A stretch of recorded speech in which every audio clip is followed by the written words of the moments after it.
भाई टाइटल पढ़ के आपको भी लग रहा होगा कि मैं बोल क्या रहा हूँ कि भाई रॉयल रंबल कैसे डिसाइड करेगा रोमन रेंस और कोडी रोड्स का फ्यूचर। देखो अभी मैं आपको शॉर्ट में बताता हूँ। डब्ल्यू डब्ल्यू में है दो साइड अभी, एक है ट्रिपल एच की साइड और एक है टी के ओ यानी डब्ल्यू के हायर अप्स की साइड। अब जो टी के और डब्ल्यू के हायर अप है ना वो चाहते हैं रोमन रेंस जीते रॉयल रंबल 2026 और रेसलमेनिया 42 में चैलेंज करे जो भी बंदा होगा उसके सामने, और वहां पे बने अनडिस्प्यूटेड चैंपियन। अब वो चाहे कोडी रोड्स हो चाहे वो ड्रू मैकिंटायर हो अभी के हिसाब से। लेकिन भाई अपने ट्रिपल एच ने खेली है गुगली यहाँ पे।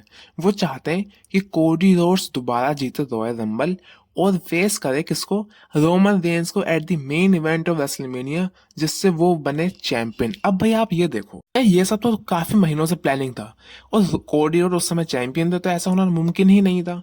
तो यहाँ पे ट्रिपल एच ने क्या पॉलिटिकली खेल खेला कि भाई ड्रू मैकिंटायर को एज अ ट्रांजिशन चैंपियन लेके आए बीच में, जैसे कोडी रोड्स के पास मौका है रॉयल रंबल जीतने का।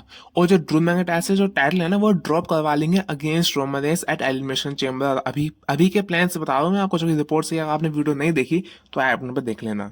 और कोडी वर्सेस रोमन पार्ट 3 होगा जहां पे कोडी रोड्स फिर से अपनी स्टोरी फिनिश करेंगे और रोमन रेंस को हरा देंगे।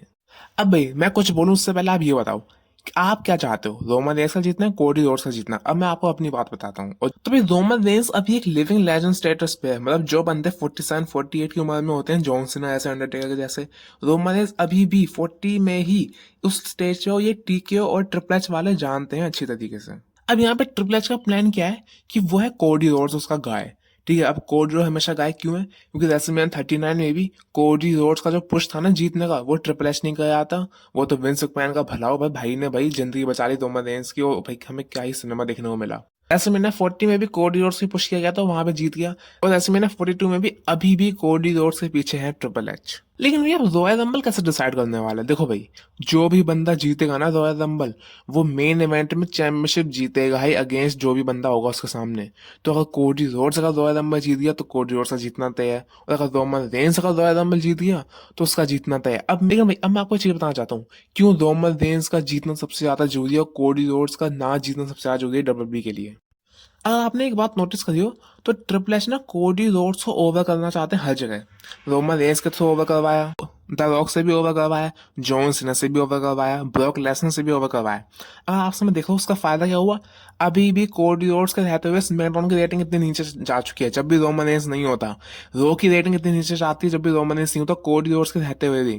तो ट्रिपल एच ने इस समय क्या करते हैं, कोडी रोड्स के कैरेक्टर पे वर्क ना करके कि उसे एक अच्छी स्टोरी लाइन दो, एक कैरेक्टर आग दो, हील टर्न करवाओ, उसकी बजाय उसको बड़े बड़े सुपरस्टार से ओवर करवा लें, चाहे वो Roman rock triple H John Cena वगैरह जो भी हुआ। कोडी रोड्स पर काम नहीं करना, लेकिन जो भी बने अपने सुपरस्टार्स हैं उनको हरवा दूं तो कोडी रोड्स का स्टॉक अपना पड़ जाएगा। ये सोचना बिल्कुल भी बेकार चीज है और इसका रिजल्ट हमें दिखता है रेटिंग्स में।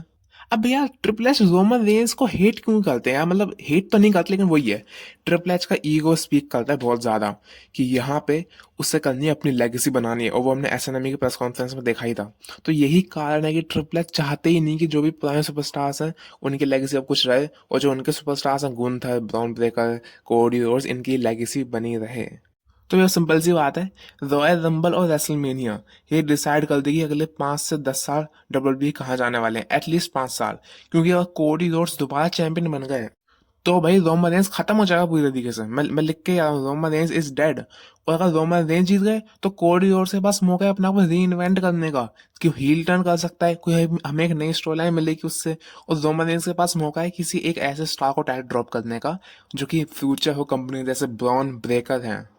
तो भी आई होप, क्योंकि ट्रिपल एच सक्सेसफुल हो गया अपने फेज 1 में, ट्रिपल एच ने ड्रू मैकइंटायर को बना दिया चैंपियन। अब सिर्फ रॉयल रंबल ही बता देगा, अगर रॉयल रंबल में रोमन रेंस जीत गया तो वी आर सेफ, और अगर कोडी रोड्स जीत गया और रॉयल रंबल और रोमन रेंस नहीं जीत तो भाई वी आर, भाई डब्ल्यू के बुरे दिन आने वाले, क्योंकि भाई जब भी किसी पे घमंड आता है ना तो सब पतन वहीं से शुरू हो जाता है। और ट्रिपल एच में वो फील होता है कि वो अपने अपने है किसी की नहीं सुनता। तो आई होप कि ट्रिपल एच कोई सेंसिबल डिसीजन ले। मेरा किसी के देखा, मेरा किसी को हेट नहीं है, कोडी रोड्स बहुत ही अच्छा है, लेकिन ओरा रोमन रेंस को देख के आता है, जो ड्रू मैकिंटायर को देख के आता है, वो कॉरिडोर्स देख के नहीं आता। तुम कॉरिडोर्स को ऑर्गेनिकली पुश नहीं कर रहे, जानबूझ के ऐसे एनवायरनमेंट बना रहे हो जिससे कॉरिडोर्स को पुश मिले। चाहे वो WrestleMania 40 का ध्यान रखना आप, वो प्लान था ट्रिपल एच और कॉरिडोर्स का कि कॉरिडोर्स साइन करेगा रोमन रेंस को जब उसको पता है कि रॉक को फेस करना है उसे। ये सभी मिली तो एक बहुत ही इंटरनल चीज़ें होती हैं। तो आई होप कि ट्रिपल एच WWE को आगे रखें in place of his preferred choice, जैसा विंस मैकमैन ने रखा था। तो आई होप कि ये चीज़ें अच्छी हों। बाकी तो आप क्या बता सकते हो, आप किसे देखना चाहते हो? रोमन रेंस के फैन हो, मतलब फैन छोड़ो, आप रोमन रेंस को जितना देखना चाहते हो, या कोडी रोड्स हो कि यार यहाँ पे ईगोस क्लैश तो होने वाले हैं, तगड़े ईगो क्लैश होने वाले हैं। और यही तो ऐसे मिलेगा काफ़ी इंटरेस्टिंग भी बना देगा। लेकिन हाँ, काफ़ी फैंस के दिल भी टूटेंगे, चाहे वो कोडी रोड्स के हो चाहे वो रोमन रेंस के हो। लेकिन जो रियल WWE फैन के एक्सपेक्ट से बताऊँ ना मैं, तो रोमन रेंस का जीतना जरूरी है और कोडी रोड्स का नया आर्क लाना जरूरी है, जो कि उनके नए कैरेक्टर डेवलपमेंट से खासा हील टर्न से, अगर कोडी रोड्स का हील बने ना तो उसकी स्टोरी में इन्वेस्ट करने का और मौका मिले। तो आई होप ट्रिपल एच अच्छा डिसीजन ले। जो भी हो, अगर WWE को लॉन्ग टर्म में इससे फ़ायदा होता है तो ये हम सब खुश हैं यार, हमें तो एंटरटेनमेंट चाहिए। तो होपफुली आपको वीडियो अच्छी लगी। मिलता हूँ आपसे नेक्स्ट वीडियो में, तब तक के लिए आई लव यू गाइस।